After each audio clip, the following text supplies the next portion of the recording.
तदं शंशं वरणीयो ज्योतिष्कुम्भस्य धीमहि कृतं भव्यं हि भावया। ॐ गायत्र्यै देव्यै नमः। नमस्कार दोस्तों, मैं हूँ दीप्ति शर्मा और आज मैं अपने इस वीडियो में एक बहुत ही इम्पॉर्टेंट जानकारी लेकर आई हूँ माँ गायत्री के कवच के बारे में। दोस्तों, आगे बढ़ने से पहले यदि आपने मेरे चैनल को सब्सक्राइब नहीं किया है तो सबसे पहले सब्सक्राइब करें और बेल आइकन को दबाना ना भूलें, जिससे कि मेरे सारे वीडियोज़ के नोटिफिकेशंस आपको मिल सकें। और दोस्तों, ज़्यादा से ज़्यादा आप मेरे इस वीडियो को शेयर करें, जिससे कि और भी लोगों के काम आ सकें और भी लोगों की हेल्प हो सके, ज़्यादा से ज़्यादा लोगों तक ये मैसेज पहुँचे। तो दोस्तों, आज हम बात करेंगे माँ गायत्री के कवच की।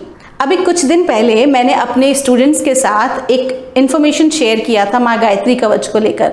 तो उन्होंने कहा कि भाई संस्कृत में है तो क्या हमें इसका ऑडियो मिल सकता है, और वहीं से जो है ये आइडिया आया, जो मैं इसके लिए अपने स्टूडेंट्स को थैंक यू बोलना चाहूँगी।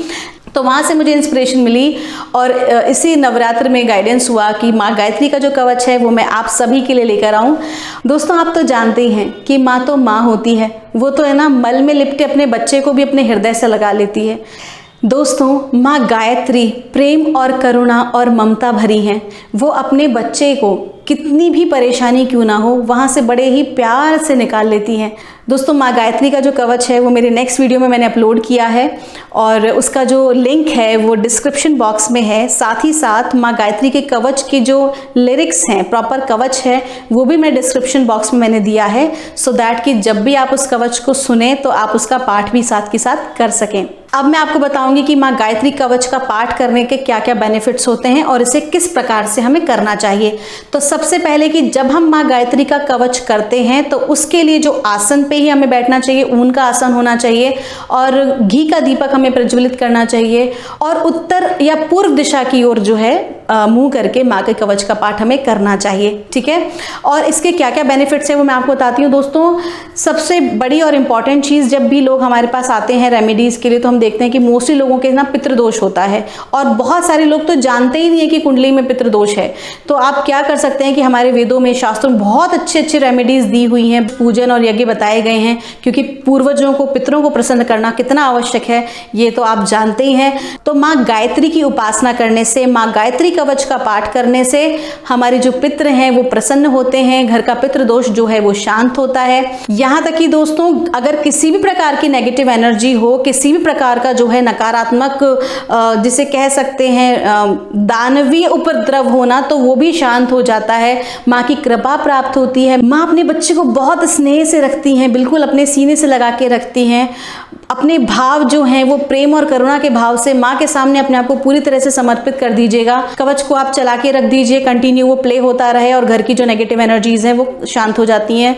कुछ ही दिनों में जो है उसका असर दिखने लगता है, घर की जो एनर्जीज है वो एकदम पॉजिटिव हो जाती हैं, ऑरा एकदम पॉजिटिव हो जाता है, तेज बढ़ने लगता है, लोगों में प्रेम और करुणा बढ़ने लगती है, घर के कलह जो है वो शांत होते हैं, खत्म हो जाते हैं। आप क्या कर सकते हैं कि जैसे आपने एक संकल्प ले लिया 3, 5, 7, 9 या 11 बार कि मैं ये कवच पढ़ूंगा या पढ़ूंगी, और उसके बाद आपने क्या किया कि गंगा जल को जो है वो गायत्री कवच से अभिमंत्रित कर दिया और गायत्री मंत्र से अभिमंत्रित करा हुआ जो जल है, गंगा जल, आपने उसे क्या करा, पूरे घर में अपने छिड़क दिया। तो ये आप कंटिन्यू करिए, इससे बहुत बेनिफिट होते हैं। आपको पता है दोस्तों, कई बार गायत्री मंत्र के जाप का जो फल प्राप्त होता है वो एक बार माँ के कवच को सुनने से ही प्राप्त हो जाता है। कवच का अर्थ तो दोस्तों आप जानते ही हैं, सुरक्षा करने वाला, सुरक्षा प्रदान करने वाला। तो माँ गायत्री का जो ये कवच है वो बहुत सारी नकारात्मक ऊर्जाओं से, नकारात्मक कृत्यों से हमारी सुरक्षा करता है। ठीक है, आजकल हम जिस समय में रह रहे हैं, बहुत सारे लोग हैं जो कि जेलसी भी कर सकते हैं, किसी प्रकार का काम बिगाड़ने का भी प्रयास कर सकते हैं। तो ऐसे में जिसके ऊपर माँ की कृपा होती है उसका कोई भी बाल बांका नहीं कर पाता। तो माँ को प्रेम और करुणा से, माँ को धन्यवाद देते हुए अच्छे भावों से माँ का कवच जो है जरूर करें। हमारे लाइफ में प्रेम, करुणा, अबंडेंस जो है, प्रॉस्पेरिटी हमारी तरफ आकर्षित होती है। दोस्तों, यदि घर में कोई बीमार व्यक्ति है, कोई रोगी है, तो भी आप गंगा जल को अभिमंत्रित करके गायत्री कवच से आप उन्हें पिला सकते हैं, सो दैट उनकी जल्दी हीलिंग होगी। So this is a very powerful protective कवच। दोस्तों आप माँ का जो कवच है वो कभी भी सुन सकते हैं। आप ड्राइव कर रहे हैं तो आप जो है अपने स्पीकर पे लगा सकते हैं, आप कोई भी काम कर रहे हैं तो कोई भी काम करते हुए आप सुन सकते हैं। और सबसे इंपॉर्टेंट, यदि आप बैठकर प्रॉपरली आसन पर माँ का कवच सुनते हुए कर सकें तो फिर तो सोने पे सुहागा कहना ही क्या।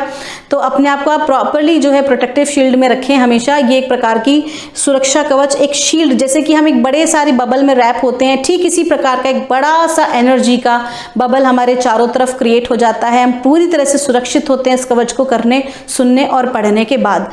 दोस्तों माँ का कवच करने से पहले कुछ बातों का ध्यान रखना बहुत जरूरी है। माँ को प्रॉपरली सात्विक भाव से माँ की आराधना उपासना करें। साथ ही साथ साफ सफाई का विशेष ध्यान रखें, अपने भोजन का, अपने विचारों की शुद्धि का ध्यान रखें। और दोस्तों सबसे इंपॉर्टेंट बात यह है कि अगर आप ये सब नियम पालन नहीं कर सकते, आप प्रॉपरली इसे आसन पर बैठ के नहीं कर सकते तो कोई बात नहीं है, आप इसे नॉर्मल सुन लीजिए। आप ऑडियो में से लगाइए और माँ का कवच सुनते रहिए, तो वो भी आपको उतना ही बेनिफिट करेगा। और मैं स्पेशली महिलाओं से बात करूंगी कि महिलाएं जो हैं वो पीरियड्स के टाइम पर जो है माँ का जो पाठ है वो बैठ के ना करें, लेकिन आप सुन सकती हैं मनसा वाचा कर्मणा, ठीक है। तो आप मन से जो है आप सुन सकती हैं कवच को। तो दोस्तों मैं उम्मीद करती हूँ कि आपको मेरा आज का जो ये वीडियो है ये पसंद आया होगा और आप इस वीडियो को देखने के बाद माँ का जो कवच है वो तुरंत सुनेंगे, ठीक है। तो दोस्तों ज़्यादा से ज़्यादा लोगों को शेयर करें इसको, जिससे कि और लोगों तक भी इसका लाभ पहुंच सके। तो मैं मिलूंगी आपसे हमारे अगले वीडियो में एक नई इंफॉर्मेशन के साथ। माँ गायत्री आप सभी का कल्याण करें, मैं आप सभी की मंगल कामना की प्रार्थना करती हूँ। तब तक के लिए जय माता की।